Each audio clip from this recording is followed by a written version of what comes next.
మరిବା రేపు తప్పకుండా మనం చనిపోతాం. ତାପରେ କଣ ହବ ఏం జరుగుతా? ତାପରେ କଣ ହବ ఏం జరుగుతా? ପାଉଁଶ ହେବା ଛଡା ଆଉ କିଛି ନାହିଁ బూడిదిగా మారిపోట కంటే మరి ఏమి లేదు. ମାଟିରେ ମିଶିବା ଛଡା କିଛି మట్టిలో ନାହିଁ మనం కలిసిపోవాలి, మరి ఏమి ఉండదు. ଆତ୍ମା କୁଆଡେ ଯିବ ఆత్మ ఎక్కడికి వెళ్ళును? ଆତ୍ମା କୁଆଡେ ଯିବ ఆత్మ ఎక్కడ చేరును? ଏଇ ସମୟରେ ଅନୁତାପ କଲେ କିଛି ଲାଭ ఆ ନାହିଁ సమయంలో మనం ఏడుస్తే లాభం లేదు. ସମୟ ଥାଉ ଥାଉ ଆମେ ପରିବର୍ତ୍ତନ ହେବା ଦରକାର సమయం ఉంటుండగానే మనం మారు మనసు పొందాలి. କାହିଁକି ଯୀଶୁ ତାଙ୍କ ଜୀବନରେ ఎందుకు యేసు వారి జీవితంలో ఈ మాట అన్నారు? ତାଙ୍କୁ କାହିଁକି ସେ ପ୍ରକାର କହିଲେ ఎందుకు ఆ విధంగా యేసు ప్రభువారు ଯଦି అన్నారు? ସେଠି ଦେଖିବେ మీరు ఆ చోట చూసినట్లయితే ସେ ପ୍ରାୟ 5ଟି ବିଷୟ కలే ఆయన 5 విషయాలు పనులు చేశారు. କଣ କଲେ ఏం చేశారు? ପ୍ରଥମେ ଯୀଶୁଙ୍କୁ ନିଜ గృహକୁ ଡାକିଲେ మొదటిగా చక్కనబడిన వారు మొట్టమొదటిగా యేసు ప్రభు తన ఇంటికి పిలిచాడు. ଯୀଶୁଙ୍କୁ ନିଜ గృహକୁ ଡାକିଲେ చక్క తన ఇంటికి ఆయన పిలిచాడు. ଆଜି ଆମେ ଯୀଶୁଙ୍କୁ గృహକୁ ଡାକୁନା ఈ రోజు యేసు ప్రభు వారికి మన ఇంటికి పిలవటం లేదు. କୋଉ గృహକୁ ଡାକିବା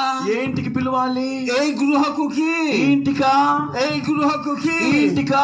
ଆମର ହୃଦୟର ଗୃହକୁ ଡାକିବା ଦରକାର లోపలికి పిలవాలి.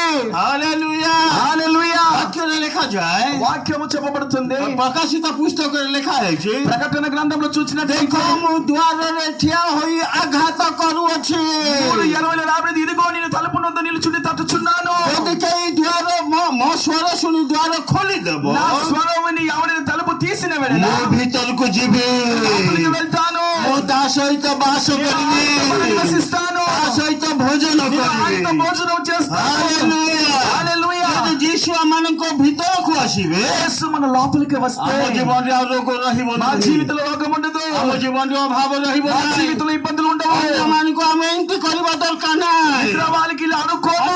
ଆମକୁ ଯାଇ ଏମିତି କରିବା ଦରକାର ନାହିଁ అందరికి ఇవ్వండి. ଆମମାନଙ୍କ ପାଖକୁ ସମସ୍ତ ବିଷୟ ଆଣିଦେବେ ప్రతి